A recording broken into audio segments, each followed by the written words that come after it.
Good morning, wrestling fans, and welcome to another exciting, action-packed, fun adventure episode of PWR Today. Did you like the new intro, Linda? Yes, it's always interesting to hear whenever we're on together on Wednesday mornings how the show will start because we change it up. I think we do, at least. It's basically it's kind of like a PWR Today Choose Your Own Adventure book. Ah, And we like audience participation, and so maybe we'll work on that. Maybe we'll make WWE had that nice little interactive spell back during the mid 2000s with like Cyber Sunday and all of that which stuff. I So was at. Oh, and Taboo oh Tuesday. oh No, yes. I was at Taboo Tuesday. It was in Milwaukee. So I mean that was over a decade ago. So like I think Oh, it's time well we over. well over a decade. So it's time Yeah. we bring that back and figure out a way to give the audience basically an active participation role. So we'll work on that. There'll be more updates on that in the days and the weeks to come. But if you would like to be like all of the PWR crew and outfit yourself with the finest clothing garments known to mankind, what would you do, Linda? Known to mankind is in McFoley mankind Well, or he's probably got some too, but it's yeah. just the general mankind, as in like everybody, everybody Right. walking the face of the earth.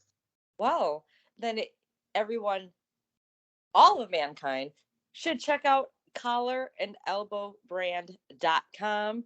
You said it. Check out the latest and greatest in wrestling street fashions. It is summertime. Check out the sales. Get some new summer wardrobe. And to save a little bit of cash, to save 10% off your order, you can use promo code LindaK. That's LINDAKAY anytime to save that 10%. Linda, I don't know if you and me have discussed it the last couple of days because I haven't been keeping up with the product like I should, being that we're trying to get the city prime for a Stanley Cup, and you got to make room for that. You can't just put a Stanley Cup on a mantle. You got to make sure that you have appropriate roads cleared and that type of stuff. But there is a new "Loser Leaves Town" shirt out on Collar and Elbow that looks really really solid. Absolutely. And mentioned it yesterday too. There's a new Good Brothers shirt, another Good Brothers summer. It is officially Collar summertime. Yeah, Collar and Elbow. They are just pumping out the new releases there. And what you can do, you can get your new Collar and Elbow gear, and you can foreseeably take it to Canada and see AEW in the near future. AEW, Tony Khan announcing yesterday that AEW is working on getting some Canadian dates in the near future. I mean, this was the evolution that they were going towards, pre-pandemic, and unfortunately got sidelined a little bit here over the last couple of years. But looking like we can potentially go see AEW, go visit our neighbors to the north, and catch some AEW hopefully in the near future, Linda. Yeah, I'm actually not too far from the Canadian border, so I can wear my collar and elbow shirt to an AEW show next time they're in Canada, or for the first time in Canada. Yeah, that's just really great to hear. It is crazy thinking just how well AEW is doing that they're just making their debut in Canada. Now, you mentioned there was COVID, but just as a whole, it just seems Yeah, crazy thinking that just like even in recent episodes when like we're making our California debut, and I'm like, what? yeah. Like that just seems crazy. And they were here in Milwaukee, and they're actually there tonight. They're here, I should say, here tonight. I'll get into that when we wrap up the show here, but that's great to hear. They're expanding their horizons, if you will. So before we go through that forbidden door, we will enter I guess the normal door for NXT. I don't have a special door name, but like just the front door, or whatever, however you enter the NXT. the kitchen door. The kitchen door. That's right. That's right, because that's where everything takes place at, is in the kitchen area in NXT. That's where all the great storylines have started. You're exactly right. We're going to enter the kitchen door and talk about NXT 2.0 for last night. Kicking off with an NXT Universe favorite, Solo Sikoa, going up against Grayson Waller. Now, I thought this was a fairly easy match to predict. However, it was not. We had Grayson Waller picking up what I thought was a surprise victory over Solo Sikoa after there was a turnbuckle Waller had exposed earlier in the match, found its way to the back of Solo Sikoa. But NXT starting off with Grayson Waller picking up the win. it was a surprise to me as well with all that momentum. Well, I guess Grayson Waller does have momentum in himself, but just that crowd reaction, crowd enthusiasm behind Solo Sikoa. I thought that he would get that match, or to get, excuse me, get the win as well. But no, it was actually, I mean, granted, there was the shenanigans with the turnbuckle, but Grayson Waller did not have someone helping to interfere or um, have further shenanigans, I guess. But hey, he still got that win, and that surprised me a bit. But I think even the announcers themselves said there is momentum behind Grayson Waller as well. So NXT apparently doing the opposite booking of what the audience wants there. I mean, Sikoa's been the favorite in recent months. Cameron Grimes has been probably the least favorite in a lot of ways, and it is in fact Cameron Grimes who is competing for the NXT title coming up here in a couple of weeks. So a very interesting booking strategy, by NXT right now. Our second match in would feature the team of Caden Carter and Katana Chance going up against Elisa Leon and Valentina Perez. This was Carter and Chance's match to win here. They're a really, really well put together team, and as we'll talk about a little bit later in the show, I think they are ready to make their stake on the top of the tag team division. Absolutely, we've seen them have great matches early on as a tag team, and now they're really coming into their own. And I love the energy that they have. The crowd feeds it right back. That's great to see. And we know about their talents. I mean, look at the finish from Katana Chance as well. Yeah, I think there's some big things happening for them together as this tag team. Since Wes Lee's return, we really haven't had a specific storyline regarding Lee. We've had a few matches here and there. We've been kind of told the story of Lee trying to find his stride again. He got a spotlight last night. Wes Lee with a promo talking about kind of what he's been through and what he's been through since he's come back to the ring. This was interrupted by Trick Williams, so that is apparently the next step for Wes Lee and Williams here. Linda, you looking forward to a Wes Lee Trick Williams program? Absolutely. I like this. I just want to start by talking about Wes Lee's promo. That was great. He had some emotion and he had the crowd backing him up. Great to see. And whether it being any type of scripted promo, I think that was real emotion and reality as well for him. So great to see that. I love how he said, "Yeah, I proudly show my tears," and that was cool. This is a step I believe that oh my goodness, I don't know if that was a Freudian slip or what, but I said TNA NXT has taken in the last couple of weeks. I mean, we had the Impassion program by Grimes last week, and then something similar this week with Wes Lee. So I think a couple of steps in the right direction for NXT. Yeah, I was waiting for someone to interrupt, and it was Trick Williams, which is great because I've always been a fan of Trick. He's a great talker. Him and Carmelo together, great duo. But this is the first time we're really seeing Trick come out on his own. And yeah, I was trying to say hey and yeah at the same time. Him and Wes both had some quite the exchange of words to one another. Especially what really got me popping was when Wes was saying, something about him playing second fiddle to his homeboy, or something like that. I was like, oh. And yeah, Trick had some great things to say back at West. So this is good. I'm liking this. It's already starting out in a war of words. We shall get some physicality coming up, I'm sure. We speaking of physicality, we had a test for Diamond Mine last night with Damon Kemp and Roderick Strong going up against Joaquin Wild and Cruz del Toro. Diamond Mine looking strong here. So as of right now, all seems to be well for the time being with Kemp, Strong, and Diamond Mine. We didn't get the Creeds on last night, but I will say one other thing. You know how last week we discussed there wasn't that live logo next to the WWE symbol. Other things alluded to this being recorded as well, but I know we had the Creeds on last week. I'm surprised he still didn't make an appearance today. They are the tag team champions. However, I'm still unsure with the whole thing with Roderick Strong and Diamond Mine because it's like 1 week he's really intense and in the faces of his teammates, but he seemed really calm and collected this time.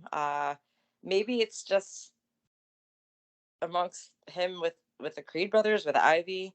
But yeah, they did come up. Diamond Mine, that is, did come off looking strong last night. Yeah, the highlight of the show for me, we had a new revelation as it relates to Apollo Crews. Linda, Apollo Crews is apparently now a crime-fighting superhero. Did you It catch sure that? looked like it. It was a scene from a movie. I thought I was skimming through NXT and I caught that glimpse. I'm like, oh, that's not a commercial. I thought it was maybe a movie commercial. I'm like, nope, that's Apollo Crews. And I had to watch that back. Pretty cool. I it's been what now, 2 weeks since his debut that we haven't had him on, but this was a nice way to keep him. I mean, of course he's relevant. I didn't mean it that way. I mean, just keep him in the limelight, I guess, since his return by showing his superhero powers.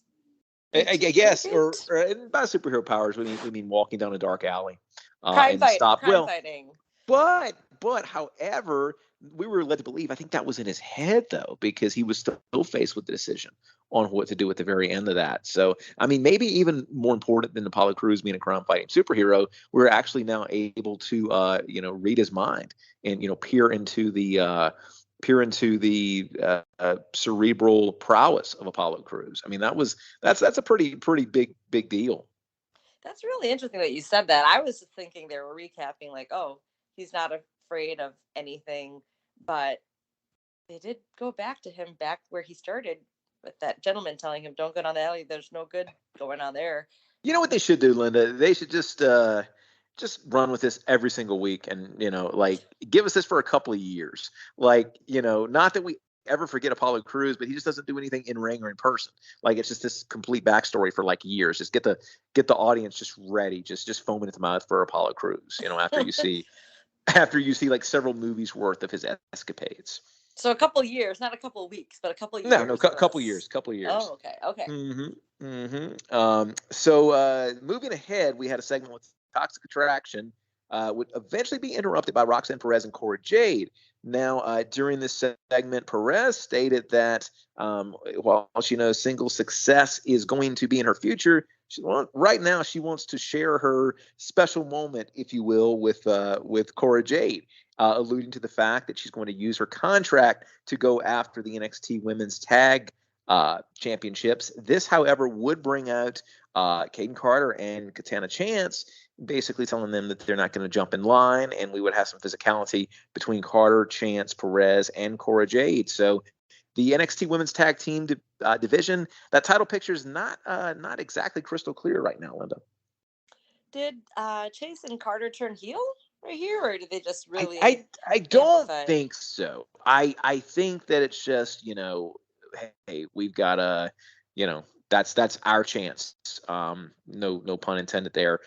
So I think that at least that's not my read in it, but who knows? I mean, I think we've got basically got 3 teams in top contention in the women's division. So, and the thing of it is, like, it wouldn't necessarily warrant a match to find out who gets number one, contendership here because of the whole contract, with Perez. So it's like, it's not a matter, and that's the only thing that seems a little bit off in this whole storyline is the fact that, well, it's not a matter of contendership. You have to factor in the contract, so it's like a Money in the Bank or that type of thing. So, Roxanne Perez having that contract from being the breakout star. So I know you had mentioned, reiterated that she wants to utilize that with the tag titles, with the tag title shot, but then again, I believe at the end of NXT, they were saying that next week would be a number one contendership match between Roxanne Perez. Interesting. So I think a little bit of I mean, that seems like a little bit of a maybe a plot hole right there, but maybe it's not like there's ever been a plot hole in pro wrestling before. Right. Things can change. Hey, card subject to change, so you can apply that to rules. Exactly. Well, thankfully, a match that didn't change was Cameron Grimes going up against Idris Enofe. And, we saw the backstage interaction with these two last week, with Grimes and Enofe's team. Talking about heel turns, like there's been discussion in the last week, kind of what the status is with Grimes. Really good match. No heel tactics used by Grimes. Really impressive outing for a no-fay, especially the segment where he was on his knees and continued to get kicked by Grimes and asked for more. I thought this was a really solid match and a great showing for Inoue and Cameron Grimes at the end. Shaking Inoue's hand. So I think they're going in the right direction. After last week, it was a different Cameron Grimes. It was an impassioned Cameron Grimes, but I don't think they're doing a Grimes heel turn, which last night it really, to me at least, really has gotten me thinking as to whether they're actually planning a title change in 2 weeks at Great American Bash. Because the thing with Grimes, as much as I think we collectively enjoyed him in the last couple of years, the to the moon Cameron Grimes, who got rich off of GameStop stock, I don't necessarily think that is an NXT champion right there. This Cameron Grimes, I can very easily see as an NXT champion. Absolutely. I think this change with Cameron Grimes right now is helping change the view of some of the NXT universe that are on site there at the Performance Center. Whether it could possibly be because it wasn't live, maybe some of the boos were pulled back a little bit, or maybe this other side of Cameron Grimes is growing back to the NXT universe, one where he's getting cheered more. They did focus on a sign, whether it was planted or if it was one the fan brought. It did say something about Cameron Grimes deserves better, something along those lines. So good to see that. We're fans of Cameron Grimes. I like this new Grimes as well. If he does get that championship from Braun Breaker at Great American Bash, that would be huge for him. Absolutely. Now, without a doubt, we saw Von Wagner pick up a decisive win over Brooks Jensen last night. Alba Fire and Lash Legend locking up. Match would end in a disqualification after Lash Legend was disqualified due to hitting Alba Fire with her baseball bat. So every now and then you got to have a little baseball bat action involved in wrestling. Thankfully it wasn't as rough as we saw the baseball bat that Sting used. Was it Kyle O'Reilly last week? Yes, he did get as Chris Jericho said, that's talk about a bat to the balls. And actually at our last pay-per-view at OVW it was a chained carnage match at our pay-per-view or I think it was our Thursday night special, but I digress. We had a moment with the baseball bat as well where we had Dream Girl Ellie. She was part of this anything goes lights out style match. She had a baseball bat wrapped in barbed wire. And speaking of bat to the balls, that did indeed happen to one of our guys there. So oh my goodness, like this is this is happening quite a bit in professional wrestling now. Somebody needs to be addressing this. It's like once off here and there, but I mean, we've got a sizable amount of bat to the balls incidents happening in pro wrestling right now. There needs to be somebody needs to look into this. Hey, we're in the thick of baseball season, right? We're getting to that All-Star game, so that just makes sense. You know what? I guess you really have to kind of look at it a little bit through a microscope there. Yeah, I guess it's the the build up to the All-Star break. Maybe some cross promotion with MLB and all kinds of professional wrestling promotions. So that does make some sense there, Linda. Our main event would be Carmelo Hayes going up against Tony D'Angelo.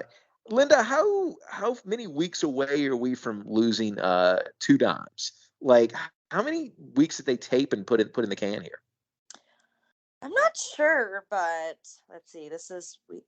It's been 2 weeks since it was announced of the release. So I think the official announcement took place just like a day or two before last week's episode. So I'm not sure weeks wise, but episodes wise, now we have Two Dimes on for the second week in a row after the release was made, which was interesting because during Raw last night, when they were previewing NXT, they were showing promos for the matches, and it showed a graphic for this match, but it just had D'Angelo with a Donovan. But I was surprised at the beginning of NXT seeing Two Dimes there. So yeah, that's why I said I alluded to it being recorded. But if it does go live next week, I mean, we have Great American Bash in 2 weeks, I believe. Yeah, so we have next week, which I would assume we're going to go back live, just with it being the Go Home show. That I don't know if there'll be some type of explanation, but I think we found one that could be the explanation in that Two Dimes did mess up the match where we had, I have to say, DJ Zima. He'll always be DJ Joaquin, excuse me, Joaquin Wild and El Toro, when there was that mishap. So perhaps that might be the reason why we may not see Two Dimes there next week. But also, I'm going to jump ahead to the end of this match here where it was for the title. It was with Carmelo Hayes and Tony D'Angelo. We had oh my God. We had a little brass knuckles mishap there. Thank you for Escobar. Thank you, Escobar, where he missed greatly in shooting over those brass knuckles, and definitely missing Tony D'Angelo and getting into the hands of Carmelo Hayes, who then struck that and used it on D'Angelo. So some conflict, if you will, between the D'Angelo family there. So Linda, you made a really good point there when you were we were just discussing that NXT 2.0. It seems like in a lot of ways they are dialing back. I mean, it's a little bit more of I hesitate to use the word cartoonish because that doesn't have a great connotation to it, but it seems like a little bit more of a traditional 1980s, early 90s era WWE, where you've got your mobster, you've got people that are similar to like occupations and stuff. Is there a little bit of a disconnect between what they're doing with that and kind of simplifying the characters and some of the names? Because we've got some really, really long and potentially, hard to remember names in NXT. Like, should we have, if we're going back the route to that route, kind of your character-based wrestlers, should we have like Slot Bucket Sam or something like that? Are we going a little bit too? Is there a little bit of a disconnect with the names and the presentation, you think? No, I think since NXT 2.0 debuted, we've been steering this route where we are, going drastic from the Black and Gold brand, but this new NXT 2.0, I think it's coming into its own. I can see where you're coming from and bringing this topic up and this conversation up, but I think they're just molding to. I think it's getting into the right direction if we're going to steer this way, is right to something more of like a classic, funny, haha, larger than life character version, of pro wrestling. It is appealing still to a younger audience, yes. However, I'm not that young anymore, and I'm enjoying it because it's bringing back some nostalgic factors in a way as well. I think it's just going to take something to get people who may not have watched NXT as of late to steer them back in and see, hey, there are some differences, some funny moments here that sets it apart drastically from the other WWE product. Yeah. And we did have we didn't touch on it, but during the Chase U segment from last night, we actually had some overdubbed sound effects as well. Exactly. And the whole co-ed dorm thing. Now, I started my college career at the University of Wisconsin, go Badgers, and we had co-ed dorms there as well. Granted, it was co-ed floors, but not co-ed rooms. So interesting. Did what's the did you not get into Chase U? Like, is that the reason you didn't go? Yes, I could not get into Chase U. Even though I graduated college many months ago, doesn't mean I didn't try to get into Chase U. So good for Thea Hale there for getting in. And can I just jump back to you talking about Slop Bucket Sam, whatever you're saying? Slop Bucket Sam, yeah. Made me think of the Godwins. Yeah. Yeah, I guess that's kind of the inspiration for Slop Bucket Sam. But, it's like, it's been 25, 30 years since the Godwins. You can have somebody else with a slop bucket. It's about time for a wrestler that carries a slop bucket. He doesn't have to literally have slop in it, but, you just carry a bucket around with you. Yeah, exactly. Now, I don't know if you guys will be allowed to bring a bucket in, but my goodness, you and the man they call Meathead making a venture to a little AEW shindig tonight, huh? Absolutely. Dynamite is in town tonight in Milwaukee. I will be on hand. The man they call Meathead will be on hand. Yes, we may not be able to carry in a slop bucket, but we can have purchased inside, a beer in hand. And if we're close enough to Hangman Adam Page, we can make this happen. Will you tell him it's from Matthew, that I was very, very insistent on, guys sharing a drink with him. Absolutely. I'll make that a mission. And if you can't, if that doesn't happen, if you can actually, get a stranger to give you a drink and, drink the stranger's drink like Hangman does from the audience, that's cool too. So like either one of those will work. Well, Linda, you and Meathead, the Go Home show to Forbidden Door. It's a little bit of a different dynamic. I mean, AEW, since their inception, they've had the pay-per-view spaced out, typically with 2.5-ish, 3-ish months in between. This is a pay-per-view less than a month after AEW had their last pay-per-view, and of course a Kross branded pay-per-view as well too. Any specific thing you're excited for going into the Go Home Forbidden Door?